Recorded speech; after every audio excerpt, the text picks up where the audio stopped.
দুই নম্বর, যারা কতল মানে বোঝেন তো, হত্যা করেছে, যারা মানুষকে বিনা কারণে হত্যা করেছে অন্যায়ভাবে, ইচ্ছাকৃতভাবে এবং তওবা ব্যতীত ইত্যাদির মাধ্যমে অন্যান্য গুনাহের মাপ আল্লাহ তাআলা হয়তো ক্ষমা করে দেবেন, কিন্তু যারা অন্যায়ভাবে মানুষকে হত্যা করেছে, মেরে ফেলেছে, তাদেরকে আল্লাহ তাআলা কখনোই ক্ষমা করবেন না। কি বললাম? যারা মানুষকে অন্যায়ভাবে হত্যা করেছে, মেরে দিয়েছে, আমার এই বাংলার জমিনে, আমার বাংলাদেশে কি অন্যায়ভাবে মানুষকে হত্যা করা হয়নি বলেন? কথা বলেন, হয়নি? বিনা কারণে আলেমদেরকে ফাঁসি দেওয়া হয়েছে, হয়নি বলেন? বিনা কারণে তাদেরকে রাত্রি গুম করা হয়েছে, কি কারণে গুম হয়েছে তারাও জানে না, তাদেরকে বিনা কারণে ফাঁসির কাঠ করে তাদেরকে ঝোলানো হয়েছে। এই যারা কতল করে ইচ্ছাকৃতভাবে অন্যায়ভাবে, আল্লাহ তাআলা বলছেন তাদেরকে আমি কখনোই ক্ষমা করব না। কি করবেন না? আল্লাহ তাআলা ক্ষমা করবেন না। বিশ্বনবী বলেন, প্রতিটি গুনাহের ব্যাপারে আশা করা হয় যে আল্লাহ তাআলা হয়তো ক্ষমা করে দেবেন, কিন্তু যারা অন্যায়ভাবে মানুষকে হত্যা করেছে তাদেরকে আমি কখনোই ক্ষমা করবেন না আল্লাহ তাআলা। আল্লাহ রাব্বুল আলামিন বলেন, রাসূল সাল্লাল্লাহু আলাইহি ওয়াসাল্লাম বলেছেন, দুইটি অন্যায় এখানে, যারা ইচ্ছাকৃতভাবে কোন মুমিনকে হত্যা করে, কি বললাম, যারা ইচ্ছাকৃতভাবে কোন মুমিনকে হত্যা করে, কোন মানুষ যদি কাফের অবস্থায় মৃত্যুবরণ করে, আল্লাহ তাআলা এদেরকে ক্ষমা করবেন না। কাফের বোঝেন তো নাকি? কাফের বোঝেন? তাহলে ইচ্ছাকৃত যারা হত্যা করেছে মানুষকে এবং যারা কাফের অবস্থায় মৃত্যুবরণ করেছে, আল্লাহ তাআলা তাদেরকে কি করবেন না? ক্ষমা করবেন না। সূরা সুনানে নাসাই 3984 নম্বর হাদিসে এটা আসছে। তাহলে অন্যায়ভাবে কাউকে হত্যা করা যাবে? বলে যাবে না। যদি কোনো ব্যক্তি, সূরা মাইদা 45 নম্বর আয়াতে আল্লাহ তাআলা বলছে, ওয়াকাতাবনা আল কিতালু, যদি কোনো মানুষ অন্যায়ভাবে মানুষকে হত্যা করে, চোখের বিনিময়ে চোখ নেওয়া, কে বিনিময়? যদি একটা চোখ আপনার নষ্ট করে দেয়, ওকেও একটা চোখ নষ্ট করে দাও। যদি কোনো ব্যক্তি অন্যায়ভাবে একটা হাত কেটে নেয়, তার হাত কেটে দাও। যদি পা কেটে নেয় অন্যায়ভাবে, তার পাও কেটে নাও।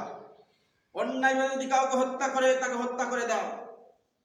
হ্যাঁ, এই আয়াতের তাফসীরে আসছে, যদি যে ব্যক্তিকে অন্যায়ভাবে হত্যা করেছে ওই পরিবার যদি ক্ষমা করে দেয়, কি বললাম? বলে ওই পরিবার যদি ক্ষমা করে দেয়, তাহলে আল্লাহ তাআলা ক্ষমা করে দিবেন। সুবহানাল্লাহ। এই জন্য আমরা কুরআন আল্লাহ তাআলা আরো বলেন, মাইয়াকতুল মুমিনান মুতাআম্মিদান ফাজাযাহু জাহান্নাম খালিদিনা ফিহা ওয়া গাদিবাল্লাহু আলাইহি ওয়া লা'নাতুহু ওয়া আ'আদা লাহু আযাবান আযীমা। আল্লাহ রাব্বুল আলামিন বলেন, আর যে ব্যক্তি স্বেচ্ছায় ইচ্ছাকৃতভাবে কোন মুমিনকে, মায়াকতুল মুমিনা, যদি কোন মুমিনকে হত্যা করে, মুতাআম্মিদান ফাজাযাহু, যদি ওই ব্যক্তি শান্তি, তাদের ঠিকানা হবে, শাস্তি হবে জাহান্নামে। কাদের কি হবে বলেন? তাদের শাস্তি হবে জাহান্নামে। এবং সেখানে খালিদান ফিহা, তারা সর্বদা অবস্থায় চিরস্থায়ীভাবে তারা জাহান্নামে থাকবে। খালিদান ফিহা, তারা চিরস্থায়ীভাবে জাহান্নামে থাকবে। আল্লাহ রাব্বুল আলামিন বলেন, ওয়াগাদিবাল্লাহু আলাইহি, আল্লাহ তার প্রতি রাগান্বিত হবেন। কি বললেন আল্লাহ তাআলা? ওয়াগাদিবাল্লাহু আলাইহি, আল্লাহ তাআলা তার প্রতি রাগান্বিত হবেন। আর আল্লাহ যদি আমার আপনার প্রতি রাগান্বিত হয় অন্যায় হত্যা করার কারণে, তাহলে আমার কি হবে বলেন তো? আমাদের রাগ হলে কি করি? প্রচন্ড যখন রাগ হয়ে যায়, অন্যায় করি না বলেন? এই যখন একটা কাজ করে ফেলি না বলেন, ক্ষতিকর হয়, আমার হয় না? কথা বলেন না কেন? ক্ষতি আমার হয় না বলেন রাগের কারণে? তাহলে আল্লাহ যদি এই অবস্থায় রাগ করে, রাগ দেখায়, রাগান্বিত হয়, তাহলে আমার অবস্থা কি হবে হাসরের ময়দানে? বলে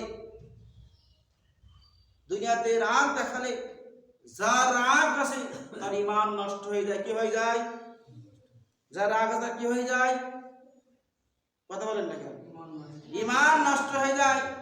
আপনি আমার এখন রাগ হলে মোবাইল আসার মারলাম, তাহলে ক্ষতি হইল কার? আমি এখন রাগ হলে এই মোবাইলে আসার মারবো, তার ক্ষতি হইল কি আপনার না আমার? আমার ক্ষতি হলো। রাগ তাহলে কি হলো? রাগ হারাম এবং ঈমানকে নষ্ট করে দেয়। আল্লাহ তাআলা তাদের প্রতি রাগান্বিত হবেন, তাদের প্রতি অভিশপ্ত। তারা কি? তারা অভিশপ্ত। এদিকে খেয়াল করেন, তারা অভিশপ্ত। এই জন্য এবং অন্য পুরস্কারের জন্য প্রস্তুত রেখেছেন ভীষণ শাস্তি। কি রেখেছেন আল্লাহ তাআলা? প্রস্তুত করে রেখেছেন আল্লাহ তাআলা ভীষণ শাস্তি। খালি অন্যায়ভাবে কাউকে হত্যা করা যাবে? যাবে বলেন? অন্যায়ভাবে কাউকে হত্যা করা যাবে না। তিরমিজি শরীফের একটা হাদিসে আসছে, 1398 নম্বর হাদিসে আসছে, ওয়ালা আন্না হালুস সামাই ওয়া হালুল আরদি আশরাকতু ফি দামি মুমিনিন লা কাবাহুল্লাহু ফিন নার। বিশ্বনবী আবু হুরায়রা রাদিয়াল্লাহু তাআলা বর্ণিত, বিশ্বনবী বলেন, যদি আকাশ ও পৃথিবী সকলে মিলে কোন মুমিনকে হত্যা করে ইচ্ছাকৃতভাবে এবং গ্রহণ করে, তবুও তাদেরকে কখনোই ক্ষমা করা হবে না। যদি ওই হত্যার সাথে যদি এই পৃথিবীর লোক জড়িত থাকে, তাহলে সকলেই গুনাহগার, তাদেরকে ক্ষমা করা হবে না। আপনি জড়িত আছেন ওর সাথে, আপনি সাক্ষী দিচ্ছেন অন্যায়ভাবে, ষড়যন্ত্র করে মেরে দিলেন। আল্লাহ তাআলা বলছে, রাসূল সাল্লাল্লাহু আলাইহি ওয়াসাল্লাম বলছে, তাদের সকলকে মুখ থুবড়ে জাহান্নামে নিক্ষেপ করা হবে। কি করে? মুখ থুবড়ে করে তাদেরকে জাহান্নামে নিক্ষেপ করা হবে। একটা ব্যক্তি হত্যা করেছে, 100 জন জড়িত আছেন, ওই 100 জনকে আল্লাহ তাআলা মুখ থুবড়ে জাহান্নামে নিক্ষেপ করবে। এই জন্য হত্যার সাথে জড়িত থাকা যাবে না। 3 নম্বর যে পাপের শাস্তি আল্লাহ তাআলা রেখেছেন, বিদ্বেষ বা শত্রুতা। এখানে একটা কঠিন একটা পয়েন্ট, এই যে শত্রুতা, বিদ্বেষ এবং শত্রুতার কারণে যে আল্লাহ তাআলা তাদের ক্ষমা করবেন না, তাদেরকে জাহান্নামে দাখিল করবেন, যে শাস্তি দেবেন। বিশ্বনবী বলেন, এক মুসলমান অপর মুসলমানের ভাই। কি বলেন বলেন তো? এক মুসলমান অপর মুসলমানের কি ভাই। তাহলে আমরা কি শত্রু হতে পারি বলেন? তাহলে কি শত্রু হতে পারি বলেন? কখনোই শত্রু হইতে পারি না। এবং ইসলামে কোনোভাবেই চায় না যে এক মুসলমান অপর মুসলমানের ভাইয়ের প্রতি হিংসা, বিদ্বেষ, শত্রুতা তৈরি করে। কোনোভাবেই নয়, পশ্চিম কলেও নয়, এক মুসলমান অপর মুসলমান ভাইয়ের সাথে হিংসা এবং শত্রুতা করতে পারে। যদি মুসলমান হয়, তাহলে কখনোই ওই ব্যক্তি হিংসা এবং শত্রুতা করবে না। আর যদি মুসলমান না হয়, বোঝা গেল ওই ব্যক্তি মুসলমান না। এই জন্য মুসলমান ভাইয়ের প্রতি সে হিংসা এবং শত্রুতা করে। এবং সাহাবায়ে কেরাম, সালফে সালেহিন, ওলামায়ে কেরামের সাথে যারা বিদ্বেষ পোষণ করে, যারা আলেমদের শত্রুতা করে, হিংসা করে, তাদের ভয়াবহ শাস্তি আল্লাহ তাআলা রেখেছেন। তুমি আলেমদের হিংসা করবা, তুমি আলেমদের শত্রুতা করবা, আলেমদেরকে বিনা করে জেলের হাজতে রাখবা, তাদেরকে ফাঁসি দিবা, তুমি মনে করেছো ছাড়া পেয়ে যাবা। আমি হয়তো বাংলাদেশে, বাংলার জমিনে, এই পৃথিবীতে হয়তো পলাই থাকতে পারবো, বেঁচে যাব, কিন্তু আল্লাহর কাছে যখন যাব, তখন আর ছাড় হবে, তখন আল্লাহ তাআলা ধরিবেন, শাস্তি দেবে। আলেমদের শত্রুতা করো। এখনকার সমাজে দেখা যায় আলেমদের কত শত্রু, আলেমদের দেখতে পারে না। আছে না বলে এমন লোক? বিশেষ করে এখন দেখা যায় যারা মসজিদে ইমামতি করে, তারা আলেম না বলে, তাদের শত্রু আরো বেশি সমাজের মধ্যে। শত্রু আছে না বলে? সেটা ইমামতি করে, মনে করে কি না হয়ে গেছে, ইমামকে আমি বিনা কিনে গোলাম করে রেখে দিচ্ছি। ইমাম কেন দেরি করলো? ইমাম কেন এসলো না? কত ইমামের কোনদিন খোঁজ দিছে যে ইমামের সংসার কিভাবে চলে? ওটা কি খোঁজ দিছে যে ইমামের সংসার চলে কিভাবে? খোঁজ দিয়েছেন বলে? ইমামের অন্য গুলো ধরতে পারো, কোনোদিন খোঁজ নিলেন না ইমামের সংসার চলে কিনা, মুয়াজ্জিনের সংসার চলে কিনা। মুয়াজ্জিন কেন 2 মিনিট দেরি করে এসলো? আছে না? মুয়াজ্জিন কেন মসজিদ ঝাড় দিল না? গানে এখানে ধুলো পড়ে থাকলে বলে না? বলে কথা বলে না? বলে কেন ওই ঘরে মসজিদে ধুলো পড়ে? আপনাদের তো একদিন এসে পোশাক হতে পারে। তোমরা ইমামের, আলেমদের ভুল ধরো। আল্লাহর কাছে এই শত্রুতার কারণে ভয়াবহ শাস্তি অপেক্ষা করছে যারা ইমামদের ভুল ধরে, ইমামদের শত্রুতা করে, আলেমদেরকে শত্রুতা করে।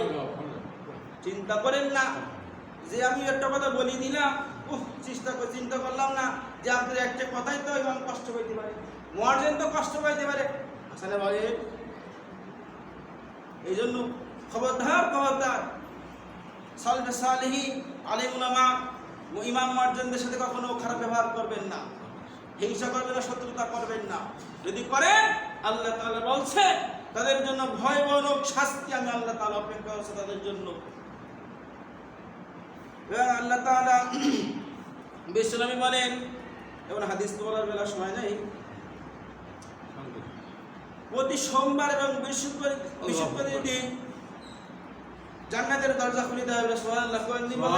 প্রতি সোম এবং বৃহস্পতিবারের দিন জান্নাতের দরজা আল্লাহ তাআলা খুলে দেওয়া হয় এবং সকল বান্দাদেরকে আল্লাহ তাআলা ক্ষমা করে দেওয়া হয়। কিন্তু আল্লাহর সাথে যারা শরীক করেছে এবং অন্য ব্যক্তিকে তাদেরকে কখনো ক্ষমা করবেন না, এবং তাদের মাঝে হিংসা এবং শত্রুতা আছে এদেরকে আল্লাহ তাআলা ক্ষমা করবেন। তাহলে বোঝা গেল সোম এবং বৃহস্পতিবারের জান্নাতের দরজা খুলে দেয়, আল্লাহ সকলকে ক্ষমা করে দেয়, কিন্তু দুই ব্যক্তি গেল শিরিক যারা হিংসা এবং শত্রুতা করে এদেরকে আল্লাহ তাআলা কি করবেন না,